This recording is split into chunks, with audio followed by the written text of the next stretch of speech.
Raking in nearly $3 billion, Avatar, written by James Cameron, is the highest grossing box office movie of all time.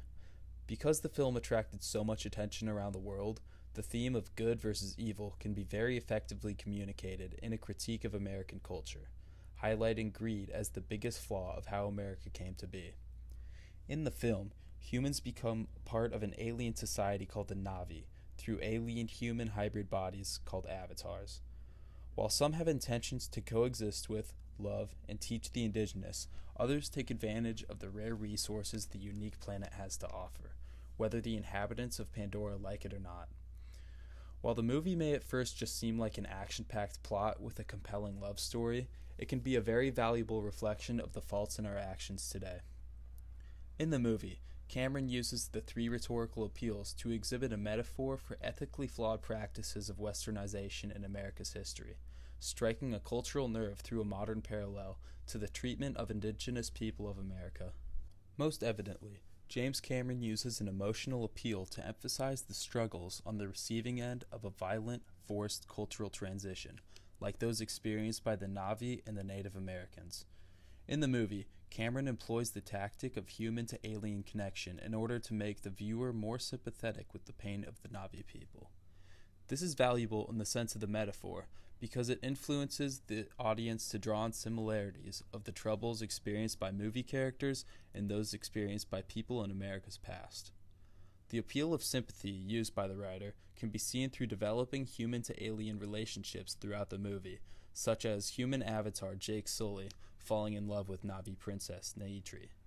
Connections like this lead the viewer to develop concern for the well-being of Pandora natives and see through the perspective of someone like a Na'vi or a Native American, whose culture is being attacked by the aggressive approach of Americanization, which has very little respect for pre-existing culture. The writer and cast use this appeal of emotion in an attempt to influence respect from Americans to different cultures. An example of this can be seen in the horror of the Pandora natives when humans begin to bulldoze trees on sacred land without permission. This scene may be a metaphor for inconsiderate acts by the settled Americans to natives, such as the controversial building of the Dakota Pipeline on sacred indigenous land. The movie audience may be more inclined to accept the differences of surrounding cultures after recognizing the feelings of the Na'vi people in a similar situation. Another way Cameron appeals to emotion is by giving the alien species relatable human-like qualities and values that viewers can connect to and sympathize with, making the movie characters seem more like people struggling for basic rights. An example of the Na'vi human-like emotions can be seen in the death of Naitri's father. Next, Cameron uses appeal of logic to show how greed can destroy the resources of a planet. He conveys that the environmental war on Pandora is a dramatized parallel to the direction Earth is going in. This logical approach to the overexploitation of resources is expressed as a criticism of unsustainability by Cameron, showing flaws in American industrialization that ruins the environment of America as well as Pandora. This criminalization of the humans destroying Pandora's natural resources is a comparison to America ruining environments around the world for the sake of money, not taking other people or other species into account. This correlation is shown through a scene where a businessman, Parker Selfridge, explains that his only use of the planet is extracting a rare, naturally occurring resource from Pandora just to make money because his economic value means more than another species.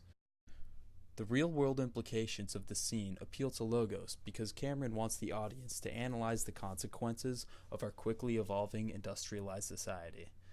The semi-realistic nature of the resource value on Pandora can influence viewers around the world to use our remaining resources wisely. Lastly, James Cameron uses the appeal of ethics to make Americans feel guilty about past and present tactics of westernization. The foreigners, which are the Americans in Pandora, very rarely take an ethical route into account when interfering with the lives of the Na'vi. This offers room for American viewers to reflect on the history of our country, killing the indigenous people while colonizing America using our advanced weaponry. This tactic of abusing technology is exemplified by the American businessmen who will stop at nothing to get what they want, even tear down the Na'vi home tree to extract the mineral beneath. This is a prime example of poor ethics in the industrialization of the world, and even in other worlds in this situation.